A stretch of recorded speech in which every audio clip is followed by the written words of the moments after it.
নমস্কার বন্ধুরা, শ্রাবণী রান্নাঘরে আপনাদের সবাইকে স্বাগত জানিয়ে আমি আবারও একটা রান্নার ভিডিও নিয়ে আপনাদের সামনে চলে এসেছি। আজকের আমি আপনাদের এক বাটি সুজি দিয়ে একটা রেসিপি বানিয়ে দেখাবো। আশা করি আপনাদের ভালো লাগবে। তার জন্য কিন্তু আমার পুরো ভিডিওটা আপনাদের দেখতে হবে। তাহলে চলুন এই সুজি দিয়ে আজকের আমি কি বানাই সেটা আপনারা একবার দেখে নিন। সুজির এই রেসিপিটা বানানোর জন্য প্রথমে একটা আমি বড় বাটি নিয়ে নিয়েছি। এবারে এর মধ্যে আমি এক বাটি সুজি দিয়ে দেব। এখানে আমি যে বাটির এক বাটি সুজি দিলাম সেই বাটিরই কিন্তু আমি এখানে এক বাটি দুধ দিয়ে দেব। আর দুধটা কিন্তু আমি আগে থেকে ফুটিয়ে ঠান্ডা করে রেখেছি, সেই দুধটা কিন্তু আমি এর মধ্যে দিলাম।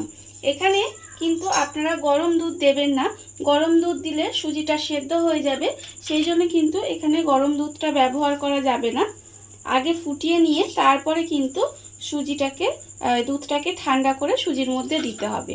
এবার আমি এর মধ্যে দিয়ে দিলাম 2 চামচ চিনি, দিয়ে এবার এটা খুব ভালোভাবে মিশিয়ে নিতে হবে। মিশিয়ে নিয়ে এবার এটাকে আমি 10 মিনিট মতো ঢাকা দিয়ে রেখে দেব। এখানে আমার 10 মিনিট হয়ে গেছে। দেখুন সুজিটা কিন্তু অনেকটাই ফুলে উঠেছে আর এটা কিন্তু অনেকটাই ঘন হয়ে গেছে, আপনারা দেখতেই পাচ্ছেন। এইবারে অন্যদিকে আমি দেখুন গ্যাসটা অন করে কড়া বসিয়ে দিয়েছি। কড়ার মধ্যে দিয়ে দিয়েছি সাদা তেল। তেলটা আমার একটু গরম হয়ে গেছে। এইবারে এই সুজিটা খুব ভালোভাবে একটু মেখে নেব। এবার এই সুজিটা থেকে অল্প অল্প নিয়ে এইভাবে তেলের মধ্যে দিয়ে বড়ার মতো করে ভেজে নেব।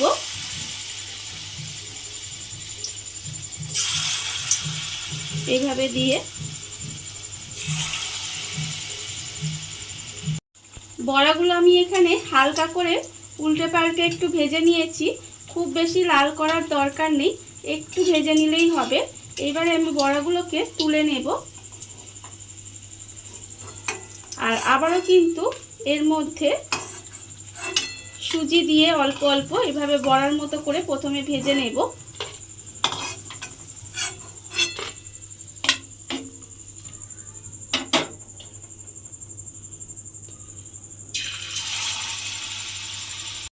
সমস্ত বড়াগুলো আমি এখানে ভেজে নিয়েছি আর ভেজে কিন্তু বড়াগুলো একটু ঠান্ডা করে নিয়েছি।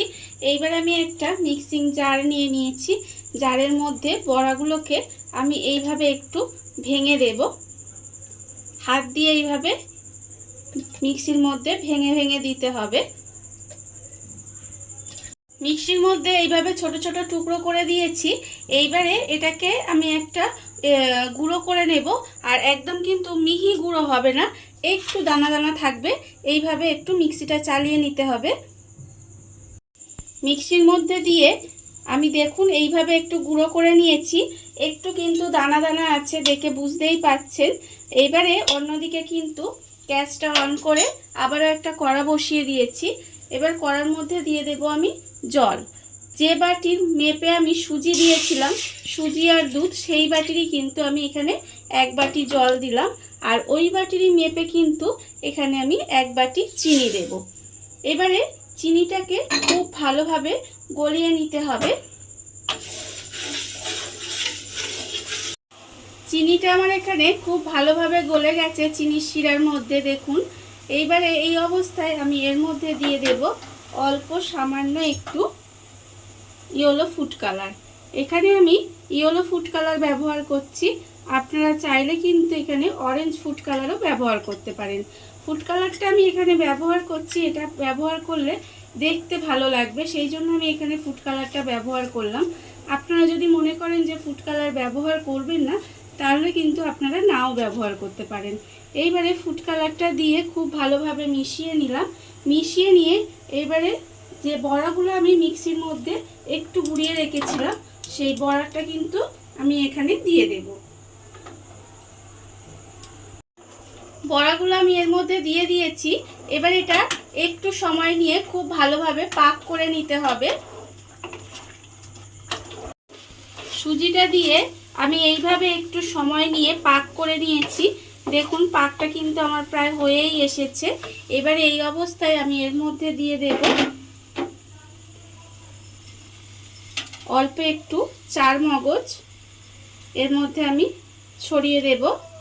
আর আমি দেব এর মধ্যে কিছুটা কাজু বাদাম, আমি এখানে কুচি করে রেখেছি, সেই কাজু বাদামগুলো এর মধ্যে দিয়ে দিলাম। দিয়ে এবার এটা খুব ভালোভাবে মিশিয়ে নেব। মিশিয়ে নিয়ে এবারে গ্যাসটা অফ করে দিয়ে একটু এটা ঠান্ডা হতে দিতে হবে।